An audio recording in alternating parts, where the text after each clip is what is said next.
So we've been waiting a long time to bring this episode to you. Welcome to the inaugural episode of Certified Forgotten. I am one half of your hosts, Matt Monagle, and I'm joined by my co-host, Matt Donato. How's it going, Matt? Doing pretty good. How you doing, Matt?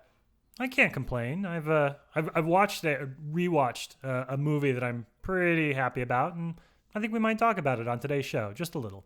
Is that what we do here? We talk about movies that you make me watch? I'm pretty Sometimes, sure yeah. you made this podcast just so I would watch Sauna. Oh, yes, absolutely. But for the record, it's not just the two of us today. Can you introduce our guest to the audience, Matt? Absolutely. Today with us, we have Miss Ashlee Blackwell, who you know as the mind behind Graveyard Shift Sisters, and also the writer-producer of Horror Noire, a documentary of horror cinema and African-American culture that you need to watch immediately. Hey. Hey. Nice to have you here, Hello. Ashlee. Thank you for coming. Thank you for having me. So, Ashlee, I want to start by talking about horror noir because this has been dominating kind of a lot of horror-centric conversations this year. Can you give us some of the basics, like how you got involved and what you've been doing so far this year with the film? Because I know you've been traveling and it's been showing in a lot of different festivals and you keep visiting places and talking about it.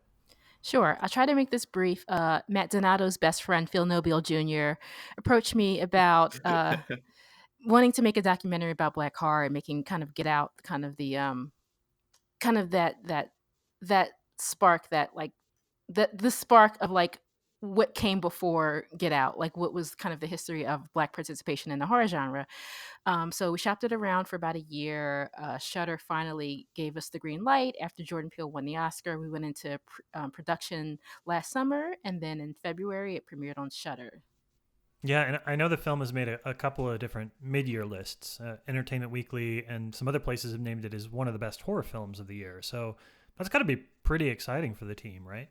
Yeah, it was fun. Yeah, I mean, it was really crazy because that was like my first time ever like making a movie and being a part of the process.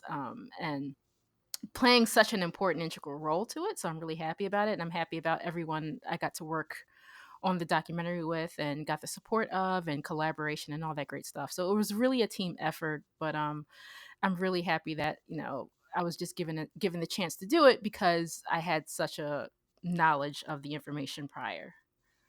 How does it feel having, basically it's a flip scenario where you used to be the one writing about these movies and, you're the one making these mid-year lists. And now you're seeing a movie you created on these mid-year lists. What does that feel like? Surreal. It doesn't, it feels really good. It took a while to kind of unravel kind of my modesty about it, but now I'm like, yeah, that's my shit. So No, I feel hell yeah, really, own that. yeah, I feel really good about it. No, and I can't preach enough good things about this film as well. I was lucky enough to see it when it premiered in New York. Everything that everyone is saying about it is true. You need a Shudder subscription if you don't have one so you can watch horror noir. It's just important. And I mean, the documentary goes places that not a lot of other people would want to go, and they haven't yet. So the exploration itself is just worth so much. And honestly, it's just super entertaining anyway. Just beyond like the historical level and beyond like the classroom textbook level. It's just super fun to watch. Yeah, that was definitely the aim. I was a lot more honest than I than I anticipated. Yeah, we just as far as putting the pieces together, we wanted it to be very sobering, but also very entertaining.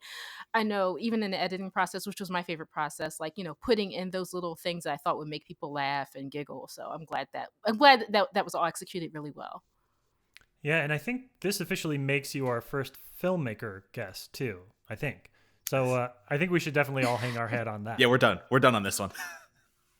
But Ashlee, let's start kind of the conversation by talking about your history with horror. One of the things we're going to be asking our guests is the early parts of their love of the genre and kind of that discovery process. And what I mean by that is that I've always felt that, you don't become a horror fan when somebody shows you a horror film. You become a horror fan when you start to discover stuff on your own. You start to find films that you have a sense of ownership over. So, what were some of those early movies that you picked out, maybe stuff you found at Blockbuster that you went digging for and you were like, this is my movie? I guess it started. So let's see. There's a couple of things that kind of started. It just, just happened to be in the living room and seeing particular movies on. So like, and it was like all VHS stuff or stuff that was like dubbed off of HBO. So Hellraiser, anything from like Hellraiser to Beetlejuice, that kind of like spectrum. And then on my own, yeah, I was like getting to stay up late at night on the weekends, which was always a treat because I couldn't do that during the school week. So like watching like old Charles Band stuff on HBO, like all the creature features and puppet stuff and like all the weird shit that you could possibly find late night on cable. I was watching because I was just so fascinated by it. And then like the groundbreaking one for me was Nightmare 4 because again I had a TV in my bedroom, so I get to like discover all this stuff on my own. And so I just started like watching that and like waiting like every single Friday to see like what horror movie was going to play as the Friday night movie. So that was kind of how I kind of started discovering horror movies, was mostly like slashers and like, all the kind of like big 80s stuff you can possibly think of. So my question to you, and this is always the fun one for me, was this all parental allowed, or was this you going, behind parents' backs? As long as it wasn't porn, my mom didn't care. she was just like, oh, my child's kind of not like all the other black girls, so as long as she's not killing people and watching pornography, I'm okay with it. She That's kind a of, good yeah. parenting role. Yeah, and so when did the writing process come into it? Did you start jotting down notes about the movies you were watching? Did you have like a blog or early reviews, or did writing about film come a little bit later for you? Of course, it started in my brain. So yeah, when I was in high school, I was it was because it was so important to me when I was a kid, and then growing up and getting in, becoming a teenager and doing all kinds of different stuff. But horror was kind of still like in the back of my mind, and I was kind of thinking about these films and how important they were to me, and just looking at them, especially through a gendered perspective before race. But when I got to college, when I started kind of like getting into like black studies and stuff like that, and just trying to discovering who I was as a black woman and my identity. And then on top of that, it was just like taking all these different classes where like there was like serious like people with doctorate degrees who were like talking about like movies and television, and like they made a career out of it. I'm like, wait a minute. I got like super excited when I was in college. I was like, wait, people can make a career out of this. And so that's when I kind of just started writing about horror films, was really with my papers. And it was with like these really super square teachers who like could give a shit about horror, but then I started writing about it, so they had to at least engage with it with my writing. And they were just like, oh, she has a point with some of this stuff. So that really kind of gave me the boost to do it how I'm doing it now, sort of. Yeah, and I guess playing off of that, can you just give the listeners a little brief glimpse into Graveyard Shift Sisters, when that started, and the mission that, that site owns, because your perspective is one that not many people have. And I always love when there's a film that needs your perspective and that you're out there to actually provide it, because so many other sites glance over things that you catch immediately.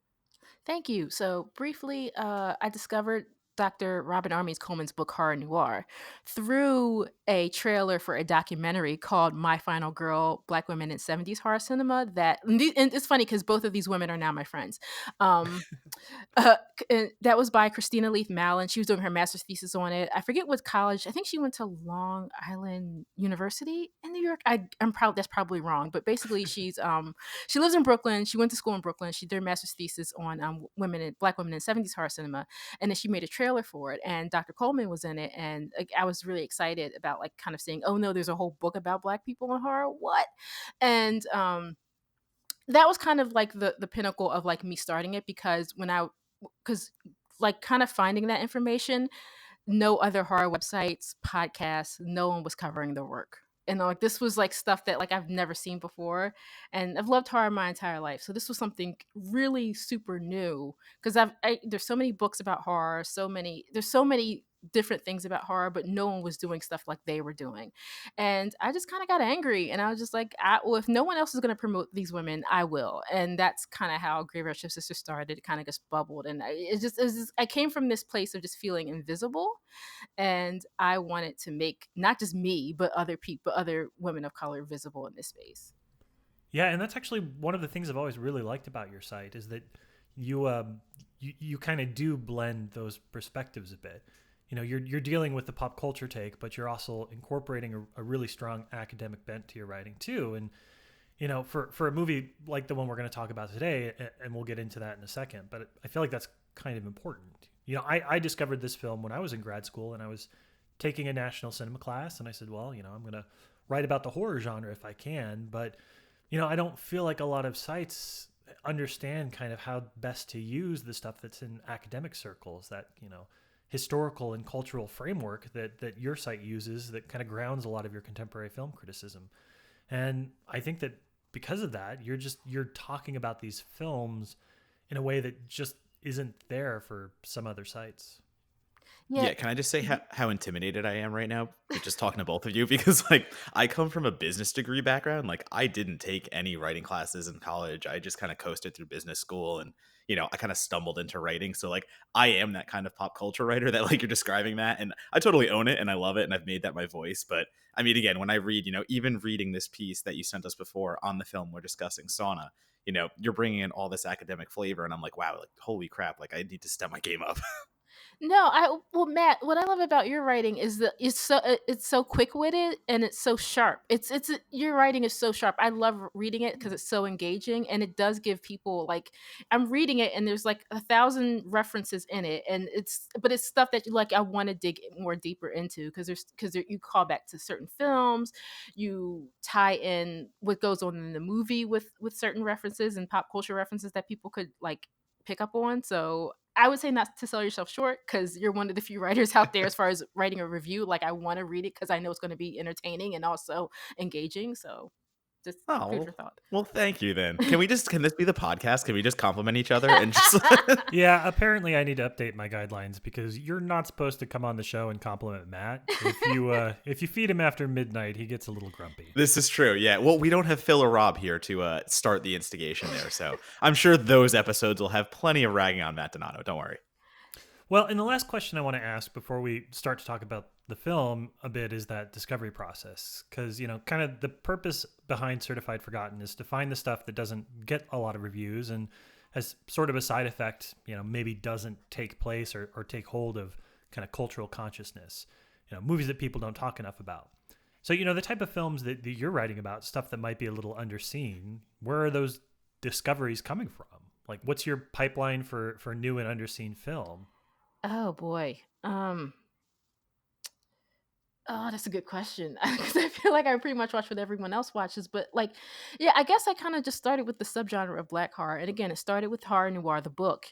And I kind of just went from there. And also just from my elders, like, aunties, uncles, cousins, especially my mother's more specifically because she was the one I had the closest relationship to. And we would talk all the time about pop culture. That was literally just our thing. And so, her telling me stories about Blackwell, like she saw all this shit in the theater when it came out. So that was the reference for me for discovering films. Yeah, and just kind of just doing a lot of reading. I think the thing about being an academic is just like, especially in liberal arts, is just like we all pretty much know, even before we graduate, we know we're probably not going to get a job doing something similar or something we're passionate about straight out of college. So we try to make it work as much as possible. We know we're not going to get rich from it, so it's just like, okay, how can I use what I've learned, what I've put myself in debt for. So that's pretty much how I kind of started, just kind of just going through like all of these books and also a lot of other horror documentaries that were out there prior. So I just kind of just gathered all the information from everything and started reading. I think because I think I read about Ganja and Hess before I actually saw it. So Yeah. just as an example. Yeah, and that's a weird part of the academic world is, Yeah. you read a really good film essay and it references 40 different films. You're like, I got to write this one down. I got to write that one down. I got to write that one down. Exactly. Yeah, except my issue is I never go watch them. That's the thing. I have this watch list of like billions of movies I have to catch up on, and it's instead of like watching them, I just add to the list continually because it's like, well, I guess I have to watch whatever mainstream movie's coming out because that's the only thing I can sell to outlets right now. Yeah, that sounds rough. That's a whole nother conversation. Well, and Ashley, do you do any of the festival circuit too? Because I know your film has been on some festivals, so I don't know if you took that as an opportunity to catch some other stuff. Yeah, recently at Overlook, I didn't see as much as I wanted to. Like I missed the Lodge, which I'm really bummed about. I think there's another one I missed Ooh, that yeah. I'm really upset about, but I did get to see In Fabric. I saw Knives and Skin. I saw Daniel Was Real. So yeah, definitely. I I'm like, I've seen my movie a gazillion times. I was a part of I was part of putting it together. I was in the editing room for weeks. I was like, nah, that's like the least. I'm like glad people were enjoying it, but I'm like, no, I want to watch these other movies. But yeah, definitely. Yeah, how many times can you watch horror noir? As Oh, good as it yeah. is. Well, I have to ask the two of you then. Had either of you seen this film beforehand? Because I know this was my pick, and when I realized we had Ashlee as our guest, I was like, oh, I've got to give her like the smartest horror film that I know with like the most loaded historical context so that we can talk about this one. So I have not. no. I had not, and which did surprise me just really quickly because it's an IFC Midnight release, but it dates back to like 2008, Yeah. and it just kind of shows like how IFC Midnight has grown in a way because you look at any of the new IFC Midnight movies, and we're talking at least like 30 reviews, 40 reviews. They're pretty well received at this point, and if they're good or bad, people are still watching them. But it's so interesting to me to go back. I mean, okay, we're going back about a decade almost, but you know, 4 reviews, I think 3 reviews of this movie are out there, and for IFC Midnight, it just shocked me a little bit. Yeah, and I know that we have some friends.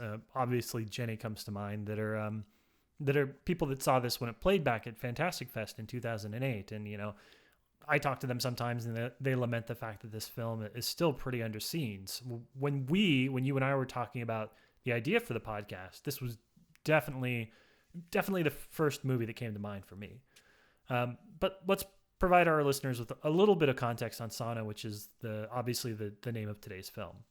So Sauna is a 2008 Finnish film by a director named AJ Anila, and it kind of revisits a period in Finnish history that actually predates Finnish history. It takes place in the 16th century at the end of a war between Sweden and Russia, and the territory that we now know as modern Finland was actually sort of the space that was being heavily contested by both sides during the war. Sauna follows two brothers specifically, Eric and Knut, who are part of a joint Swedish, Finnish, and Russian expedition to map out the new boundaries, the new dividing lines between these countries that were formed by this peace treaty. And, to make sure that neither side, Russia or Sweden, are getting the worst end of the deal. So as part of this journey, they end up in this small town, and in this small town, there's a sauna. And it's in the middle of the swamp, and the villagers there, I'd say, are very suspicious and uncertain why anyone is there. They've been primarily untouched by this decades-long war, and they weren't even aware it was over and which side had won. And then from there, Sauna kind of quickly devolves into the story about guilt, and a story about brotherhood between these two characters, one of whom has spent his entire life at war, and the other one who's spent his entire life at peace. And it quickly devolves into what I would probably describe as some really good Clive Barker shit. It's an interesting film with a lot to talk about, and I'm not going to poison the conversation. I want the two of you to talk about it first because my feelings on this movie are pretty well established and well known, but I want to hear what you all have to say. Ashlee, you're the guest. I'll let you go first. Okay, this will be brief. I rather you kind of lead, but I think what stood out for me was their relationship, and I guess not the other brother. Like, yeah, Eric. Like his kind of not the wrong word is redemption. What word am I looking for? Kind of just yeah, Martyrdom? kind of grappling with like everything that he's done, and then in seeing that contrast of how he's hardened with his relationship with his brother, who is a little bit um more in tuned with. Ugh, I'm totally not articulate right now with this because I literally just watched it, so I'm like trying to like. It takes me a while to kind of digest certain films, especially films this heavy. But basically, just simply put, I think what stood out for me most was their relationship, and Eric trying to grapple with his demons, and or his perception of what he's done, I suppose. Yeah, and to play off of that, number one, I want to circle back to what I said about horror noir and how I said it's entertaining and also teaches you a lesson. And I think Sauna kind of plays in that same kind of realm where it's most definitely a history lesson. We'd go back to 1595, where Matt already said it's this whole Swedish, Finnish, Russian thing, but Finland wasn't a country yet. And Matt wrote this great piece detailing that I was a little confused during the movie, going like, okay, so they're Swedish, but where's Finland and blah blah blah. So you learn about the countries, you learn about the time and the period, and you also have, as Matt alluded to, this Clive Barker shit where demons of the past come back to haunt these main characters, and it's about grappling with these demons, and it's a very very thick movie to get through. And as Matt and Ashlee both probably know, my kind of movie is more the midnighter. My kind of movie is the gross out slasher, things of this nature. When the new Child's Play came out, everyone's like, oh, Matt, you're going to love this movie. And for some reason I didn't. And like, that was the biggest shocker to everyone, because it's like, but is that not your shit? It is my shit. But I can also get down with these like heavy thematic films that have something to say.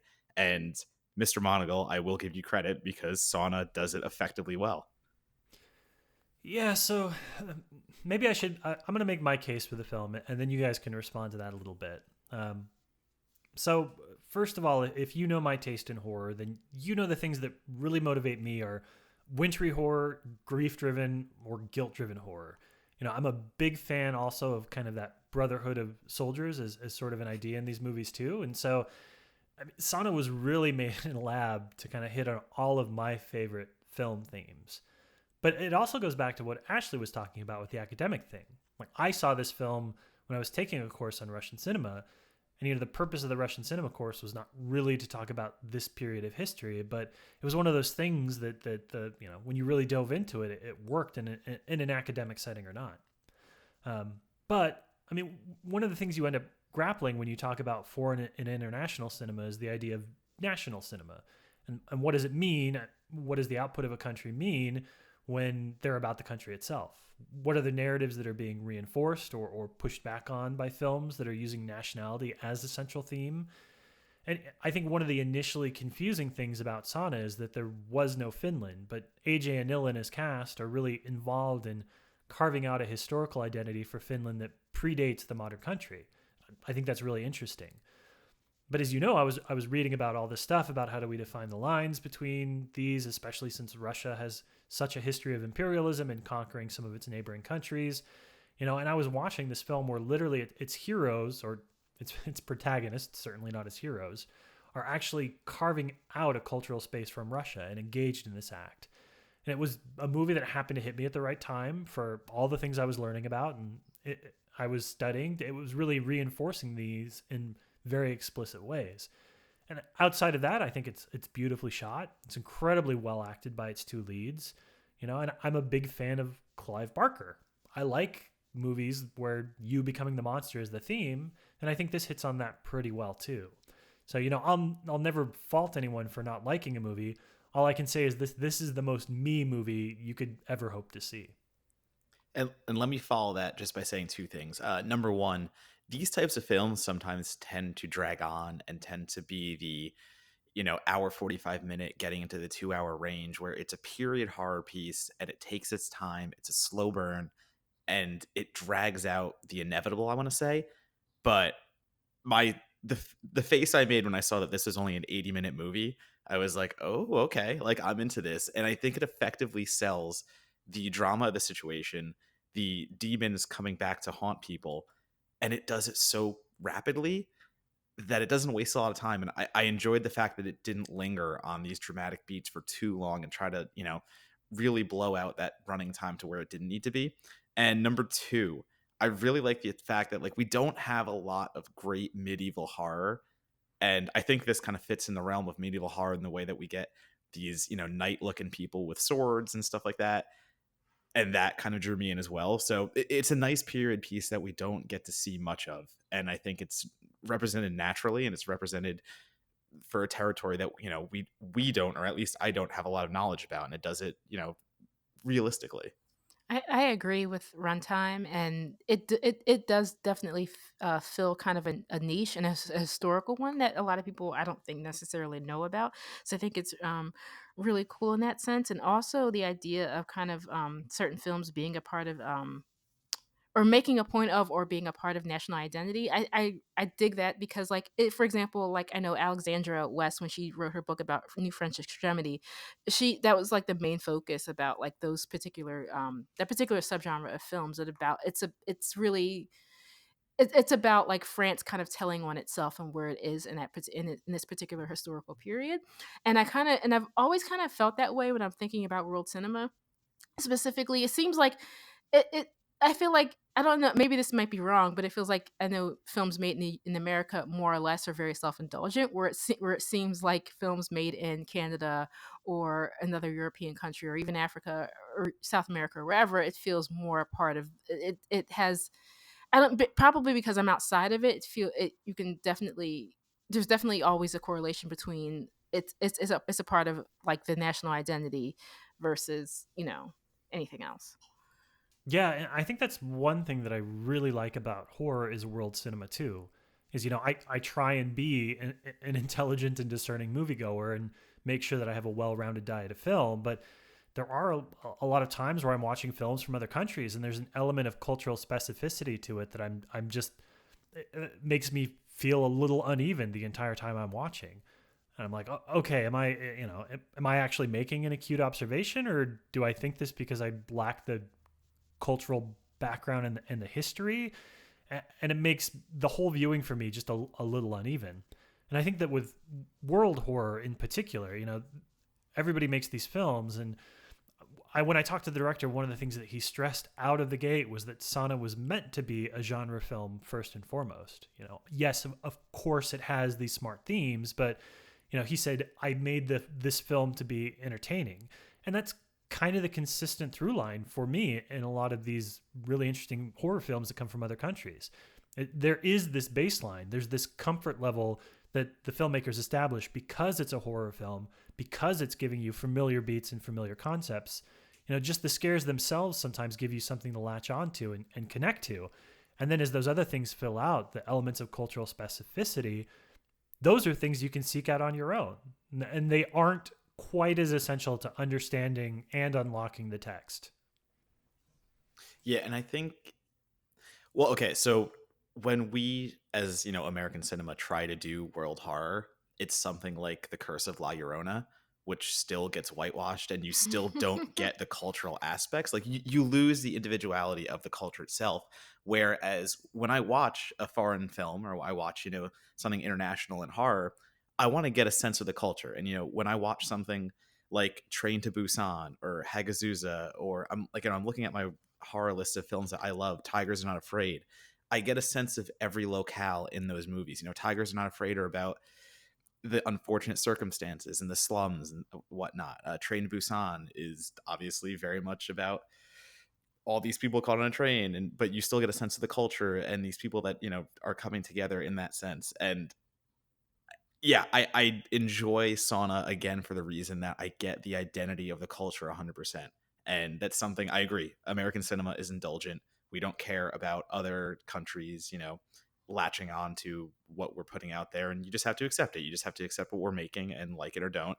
Where I think as a foreign film or an international film, it has to play to American audiences in some way. So it still has to, be viable in those markets, but they're still not going to lose what makes them culturally identified.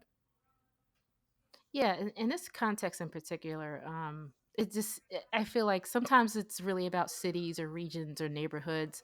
Like I think Spike Lee is referenced so much, especially in film classes and in film school, is because he has a specific aesthetic that he gives to Brooklyn that he kind of like puts on film and makes it really visually like alluring and stunning in a ways, but also really he captures the beauty and the grit of it. And so I think like I said, in this particular context, for American cinema, yes, seems to be very isolated, because then there's always an argument that if something seems quote unquote all American, it excludes others. Where as a movie like Sauna, it feels it encapsulates a particular time where thousands or millions of people were feeling the effects of this war. Yeah, and it may be a cliche, but when a reviewer says something like, "Oh, the director is able to make a locale feel like a character," I know that's a cliche line. I know it's one that I use frequently because it's also true. I was talking on another podcast, and it's going to be a really random reference, but Dick Moss creates these films, and he uses Amsterdam as a character. He doesn't use it as just a location or a backdrop. The films themselves bring Amsterdam to life, and you get this vitality of the location. And again, that it's cultural. We learn something about Amsterdam. We learn something about the culture while Santa is murdering people, or there's a guy killing people in Amsterdam sewers and stuff. Like, it's so silly, but if you're able to actually go to a locale and evoke the presence of where you are versus just using it as, hey, that's a pretty building, let's just put that in the background. Culturally representative horror is so important, and it can only benefit a film. I don't know why you wouldn't want to really max that out. As I look at American films, they're just kind of bland and blasé. Well, let me ask the two of you, because you just mentioned this, and I was thinking about it a lot. Are there a lot of good horror films that deal with post-traumatic stress and post-war syndrome? Because I think there obviously there's stuff like Jacob's Ladder and things like that come to mind, but I think that's one of the things that Sauna delves into in a really interesting way is both of these characters and primarily the older brother Eric are clearly struggling with not only the idea that he has PTSD, but that the war ended pretty abruptly. Nobody bothered to resolve the war for the end of the soldiers that were fighting it. So are there any other examples like that come to mind? Horror films? That's hard for me. I can't think of non-horror films. More Jacob's Ladder is one of the best examples. As far as I mean, you can go horror, non-horror too, I think. I think yeah. either way it works. Well, yeah, because I mean, some people would. Well, no, that's silly. I was about to make a silly statement about war in itself is horrific, and it could be argued that they're horror films, but let's not go there. But like, I guess like Miracle at Saint Anna, Hmm. like is an exploration of the aftermath of horror and the trauma of it, especially because of the inciting incident where a war vet, I think sees because I've only seen it once. I've been dying to see this movie again. I just haven't had time. I think the inciting incident is basically he shoots a guy he knew from when he was in Italy, and I think he was either some kind of I forget his role, but he shoots. I forget if he shoots or murders him, but he definitely shoots him like in public because of the post traumatic stress of like what he encountered with this particular person while he was in Italy during World War II. Um, I was gonna say Blackenstein, but that's not the best example because it's just the character that's a war vet that the aftermath of the war is that I think he loses his limbs, but it's not a movie about necessarily that. It's just a kind of a schlocky horror film. But Yeah, like I'm trying to think as well, and going back, I think there's films that involve war and horror that it's not the PTSD aspect where they're home, but you get the beginnings of the horrors of war, just like you said, Ashley. It's a real thing. It may be cliche and whatever. I'm trying to think. There's a movie Mickey Keating made, Carnage Park, and the villain of the film is played by Pat Healy, and he's a sniper. And I'm trying to remember if there's a PTSD aspect there. If there is, that's one that I would call out to. If he's just a psycho, then I'm completely wrong, and sorry for that reference. But Well, and I build up to this question kind of because I'm curious what the two of you think about how this movie blends, the horrific elements, those moments of overt supernatural horror with, things that we might see more in a war film, and the idea that you felt like you left a part of yourself out there because it's pretty much like you said earlier, Donato. Like if you do that wrong, if you don't get that balance just right, you're kind of an asshole. yep. Like if you treat this trauma as something that just as a reason for things to jump out of the closet, it's fuck off basically. So how did this work for you? yeah, I think the real element for me was I forget the other brother's name. My bad. It was Nuts. Newt. Yeah, how he Newt, how sorry. he was kind of haunted about leaving the girl in the I don't know if it was a shed or a cellar. My bad. But No. It was a I seller. You're I fine. I feel like yeah, I kind of feel like for me that's kind of what it was is kind of that the guilt of it because he would hear the whispers or he would see or he would think he sees something or he would actually see something and have those images. I have never served in the military. I do not have that's not my form of PTSD, but I can kind of understand. But going through what I've been through in my life, I can kind of understand like I literally had an episode of this just this week where I think I'm hearing something and it feels like it's outside of my body, but it's maybe inside of my brain, but it feels really real. And like literally like waking up, like thinking I'm hearing a particular person's voice who is not on this earth anymore, and like thinking like, is that person in this room or am I just hearing it in my head? Like, so those kinds of things that I feel like seeing it on film and being treated very delicately, and like, yeah, I think this movie was incredibly well acted because nothing felt disingenuous or not even real. Even if it's, I guess that's a big part of like doing horror very successfully, is kind of you are fully immersed in somebody's what what they feel is reality, but probably really isn't, if that makes any sense. Yeah, I think it's very opinion based. It's like a scare. Like, something scary to me isn't scary to you. So in that sense, it's the same thing. Like, do I connect emotionally with somebody else's take on the same stance? If that kind of is what you're saying in a way. Hmm. Yeah, and Yeah. suddenly I'm feeling very sorry that we suggested this movie to you, Ashlee. I'm sorry. Listen, everything is yeah, I there's no problem. I mean, I think what I love about horror and certain things that kind of like tug at your heartstrings in a sense is like it's cathartic for me. It helps me kind of purge the negativity that I'm kind of housing, and I think that's why I've always loved horror. Like, not having the easiest life and being able to kind of let go of that negative energy through horror, and like, seeing, having those cathartic experiences are really therapeutic. Yeah, and I will double down on that and be there right there with you because I had these growing up. I had these fears of like death and this anxiety that would just always hang over me.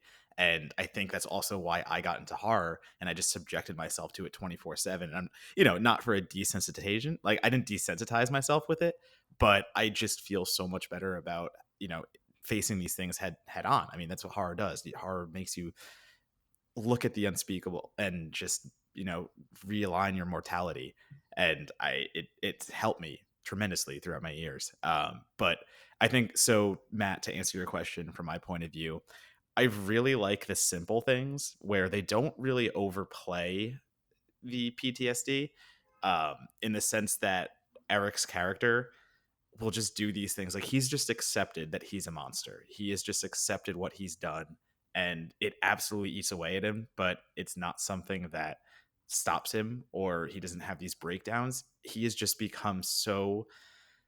He himself is not a monster, but he's become so natural with these effects and just the little things of talking to his brother, and the brother's just counting all the bodies that he's piled up over the years, and he knows the number right off the top of his head, 73, 74, 75. It's just a tally to him. These aren't human lives anymore.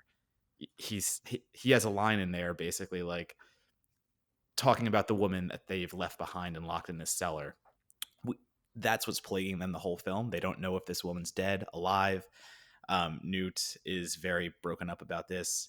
Eric, not so much. And he just keeps saying things like, I've done infinitely worse things to way better people. Why the fuck should I care about this one girl? And that is just so horrifying. Yeah, yeah, and I like that the film literally begins our introduction to Eric as a character with him stabbing the villager. I mean, I think like 30 times in the chest, and gloating and sharing the fact that he wishes that he could kill them again.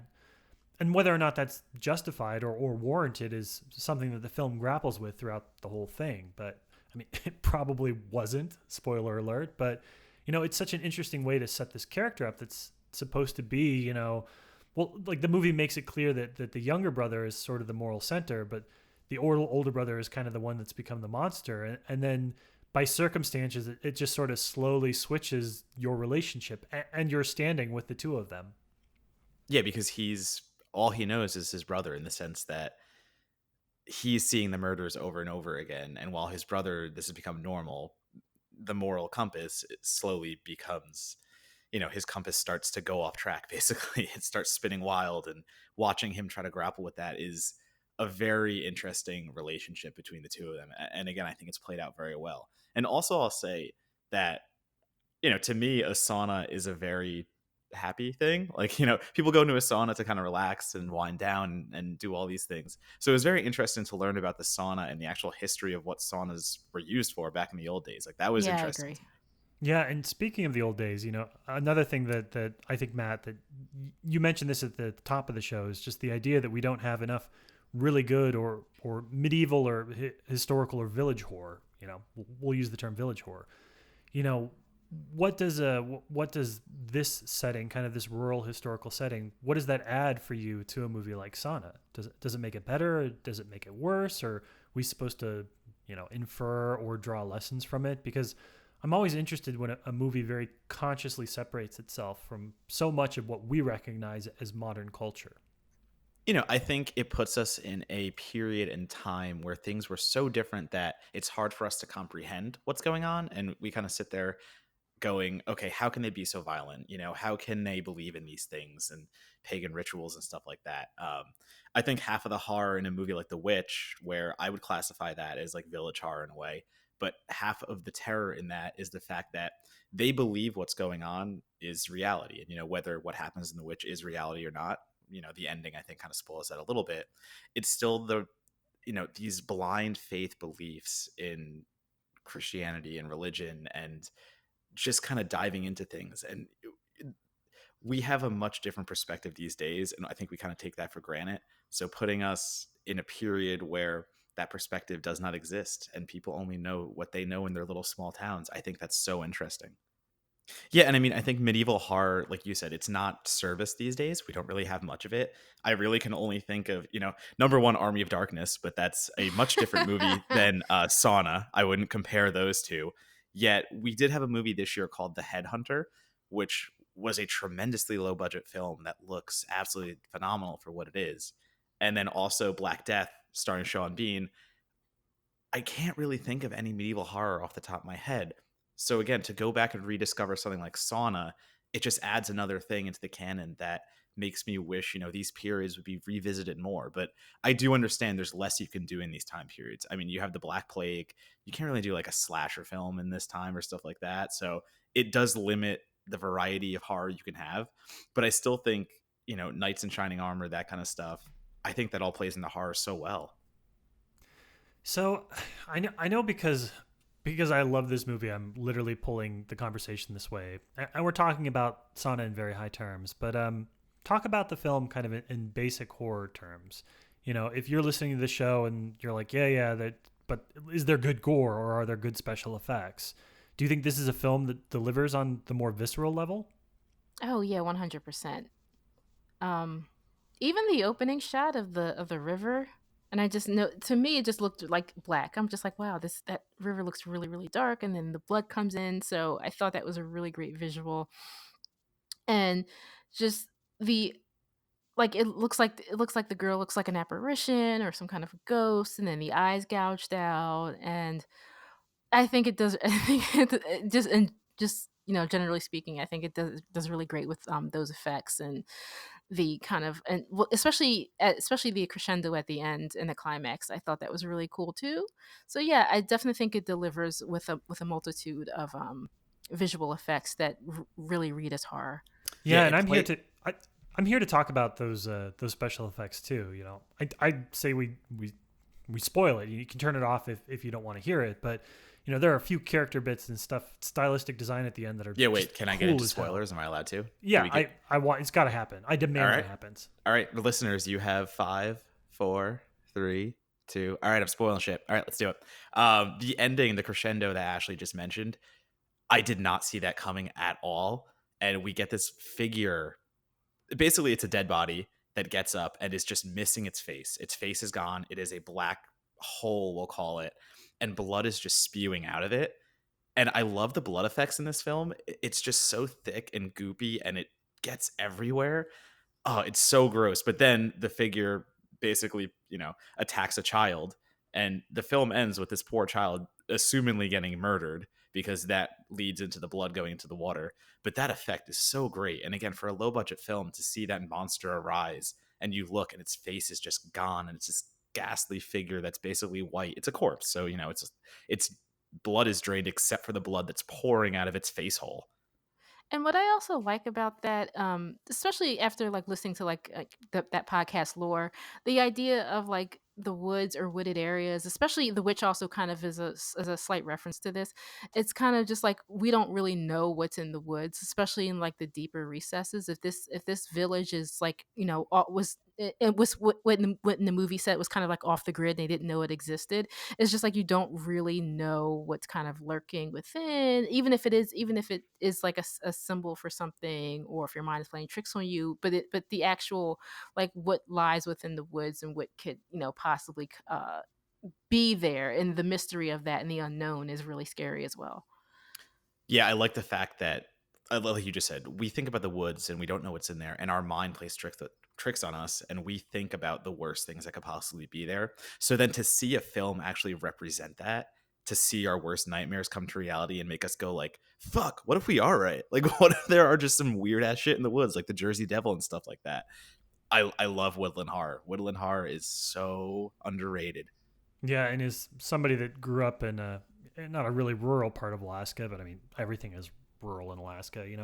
There are definitely parts of this where I'm like, oh yeah, I know these people. They're actually pretty decent in real life. Sure they're part of this religious underground cult thing that literally stole territory from the priests and went mad, but other than that, they're pretty nice folks. Well, and also, Alaska, y'all have the darkness that like lasts for hours, right? Like hours more than it should. How do you live in that? Oh, well, actually, you get a lot of vitamin D.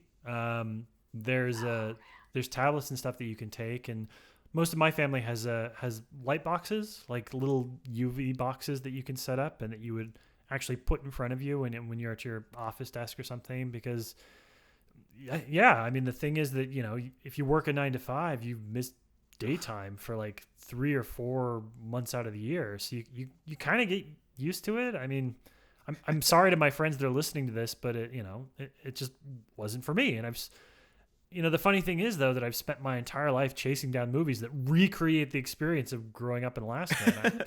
No, I was going I to have say, no I idea think what that about says like about 30 me. Days a Night and the fact that the darkness leads into that horror so well. So like you're saying, it makes you think of home in the sense that you have all these woodland areas. I think the pitch darkness just doubles that immensely. I think you could make the best horror movies about Alaska because it's always dark, it's always wooded, and you don't know what happens there. Yeah.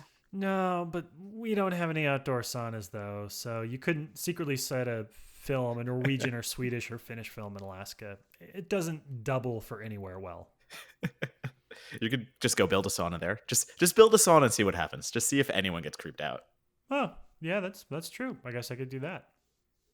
Well, before we get to the last question, which is sort of tying it back to the theme, I mean, I want to open it up to the two of you because I've been asking a bunch of leading questions because I love this movie. It's unquestionably one of my 5 favorite horror films, and it scratches every itch I have within the genre. But, there are probably some things that didn't work with you, or some things that were maybe lost in translation. So, Matt, you were saying earlier that I had to read books to understand this.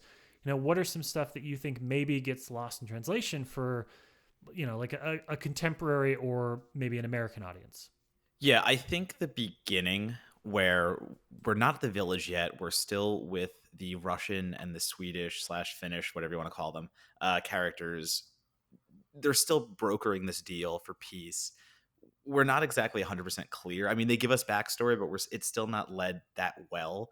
So I would say the build-up material that gets us to the village, we're kind of questioning, like, okay, it's uncharted territory. I get that they're setting borders, but why? Why these guys? Why just these random people? Why is the psycho involved? So I would think a little more fleshing out in the beginning, because it is such a short movie, and while that helps it also disservices the story in a way that we don't get the background that we should. Yeah, That might be this one movie thing I would feels say. like, as much as I say sometimes for films, I'm like, don't go into a movie knowing anything. I feel like you need to have some sort of context going into this one, or especially because you don't necessarily know what you're getting into.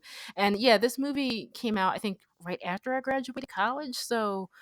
Um, so this is a movie, yeah, that not a lot of people know about. So not you don't hear a lot of people on Twitter or wherever, on whatever social media platform, really talk about this one in depth. So this is a movie that you have to go into kind of knowing, because it did kind of lose me a little bit in the beginning when I'm watching it, and then it took a minute for me to like invest in who these people were and their characters.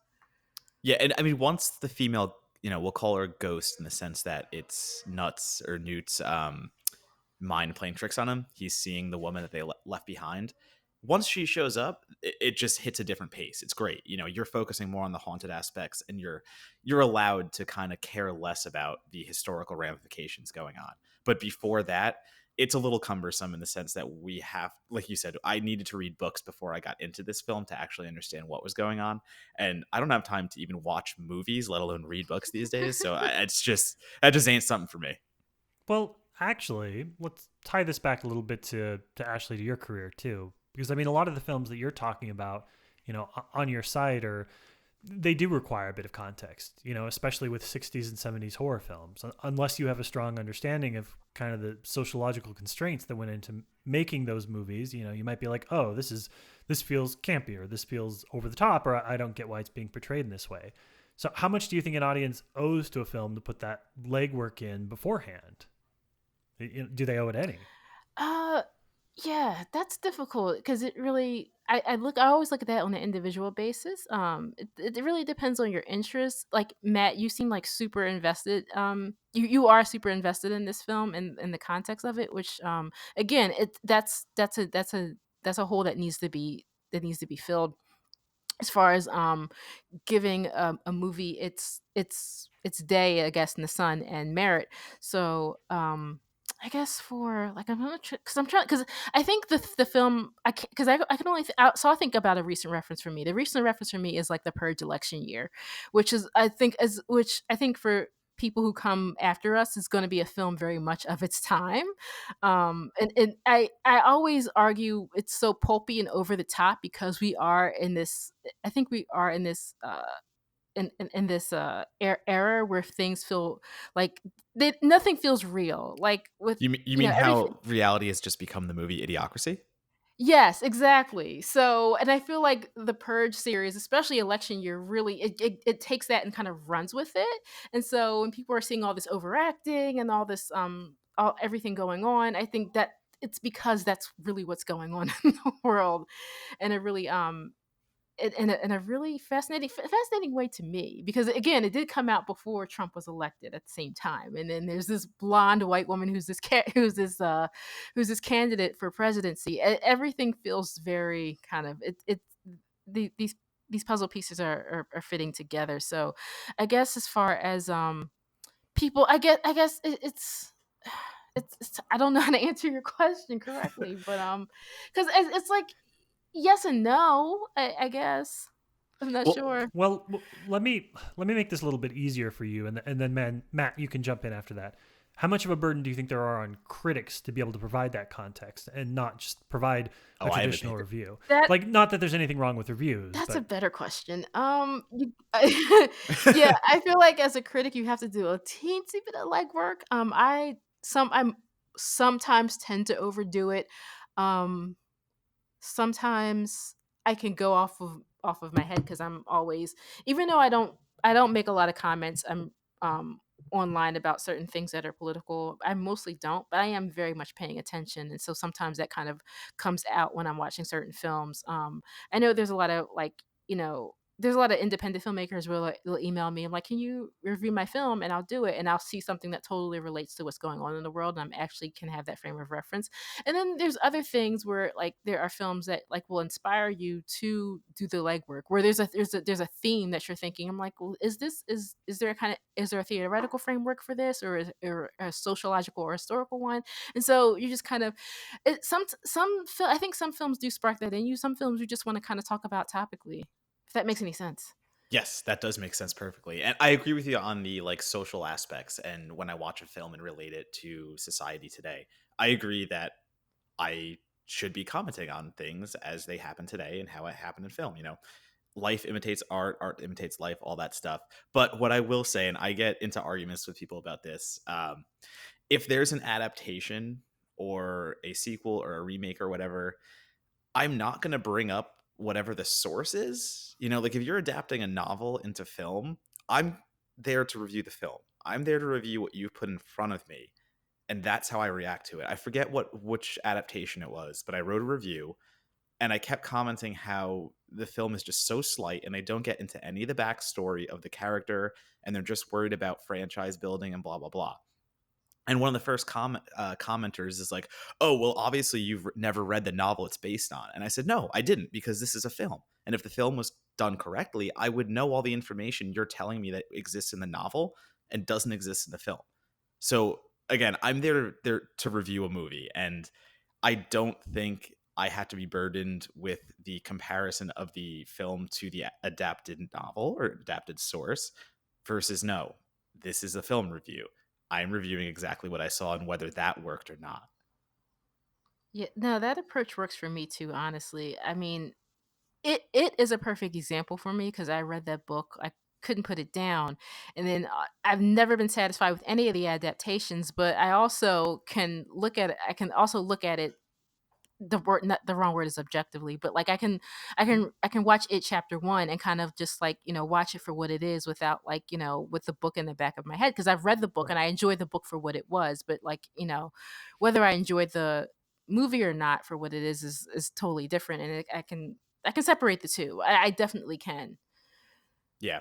I think there's plenty of room for both of those writings. I mean, if I'm doing a film review, like I just said, that's my approach. If I'm doing an op-ed where I say, "Hey, I'm now going to compare it to it the novel," then that's a completely different story, and I totally agree, because then that's Right. the article you're writing. And I mean, that's why I started this column over at Bloody Disgusting, where I'm going to be comparing remakes to the originals, because again, if I'm doing a film review, I'm not commenting on that in the film review. But I do find it so interesting, the aspect of, how what makes a remake successful. So like that's why I would jump into an op-ed about that. So, Matt, what I'm hearing is you don't want my notes from the Russian film class that I took. You can burn them and just delete them forever. Yep, I don't give a shit. All right. Fair enough. Oh, okay. So, last part of the podcast. This movie is certified forgotten. We have deemed it to be forgotten by all the godly people of this earth, but should it remain that way? Ashlee, Matt, do you think this movie deserves to be rediscovered? Go. Ashlee, you're the guest, so I will let you do this one first again. Oh yeah, I think it. No. I was gonna What? say no. What I mean, no, because I think out loud way too much. So I think I almost want to say it has a niche audience. I don't know if that's right. It's a very particular kind of film. But it definitely should not be forgotten. But I'm trying to like, yeah, Preface it, yeah. I don't think it's for everyone. I think it's the best way to put it. Yeah, I think if even at 80 minutes, I think it's a slow burn film, in the sense that it's a slow burn period piece. It's about some quote unquote drier material, and the haunted aspects, they're not that consistent. They definitely exist, and there's definitely enough of them for someone like me who's engaged in the story once they pop up. But I'm definitely going to say this not should be forgotten. I'm looking right now, and there's 4 reviews logged. 3 of them are positive, 1 negative. But even the negative one, oh, sorry, the negative one gave it a 0 out of 4. So David Nusier did not like this film at all. But I disagree with him. You should watch this movie. You should give it a try. It's barely 80 minutes, and it's very interesting, and it has some really nice spooky effects. So I'm going to say watch this one. Well, of course, everybody knows what I'm about to say about this one. Oh, you forget it, right? You're going to tell us to forget this one. Grind up the DVD, mix it with a glass of water, and drink it like Crystal Light. That's what I have to say. This movie should be part I of it don't going advocate forward. what Matt just said. You shouldn't do that. That would not be proper. So, yeah, there's my 2 cents. Just throwing it out there. And that is certified forgotten. And we've sort of tentatively agreed that Sauna should be rediscovered. I'll just keep tweeting about it. That seems like a good middle ground. But, before we say our goodbyes, I want to make sure that people have a chance to follow everybody if they aren't already. So, Ashlee, what are some good places to go for your writing and to follow you on social media? Sure. GraveyardShiftSisters.com. I update it somewhat regularly now. Sometimes I'm in Fangoria, sometimes Birth Movies Death. It's You can just Google me and like all this stuff kind of comes up where I've written like different things about it, about just not just horror movies, but other different types of movies and things like that, but mostly horror. Um, I am very proud of the Graveyard Shift Sisters Tumblr page. It's like an archive of like all like Black women in horror movies from like every single decade you can possibly think of in film. And you can find me on Twitter at Graveyard Sister, where I talk about everything. I like it. Donato, how can they follow you on the socials? The good people listening to us can follow me at DonatoBomb on Twitter, Instagram, and Letterboxd. You can also find my writing on sites such as Adam Insider /film, Dread Central, Bloody Disgusting, sometimes in Fangoria with Ashlee, sometimes on We Got This Cover. Just follow me on Instagram and Twitter, and I will just guide you into all my madness. Well, I have no madness. My shit's pretty sane. But you can follow me on Twitter as well at LabSplice. That's LABSPLICE. And yeah, basically, if it's important in my life, being an article I've written or a particularly good photo of my dog, odds are pretty good that it'll end up on Twitter. So that's the place to be. Before we say our goodbyes, any last thoughts? Any shout outs for y'all? Oh boy. Not that I can think of. All right. Well, we don't have to keep this part in the podcast. We can cut it out. Okay. Nope. We can let this one go. All right. Well, fair enough. All right, Ashlee, I want to say thank you. And of course, begrudgingly, Matt, thank you for an awesome episode of Certified Forgotten. Ashlee, we'll look to have you back on sometime soon. And for the listeners, we'll see you later. Thank you. Boop, boop, boop.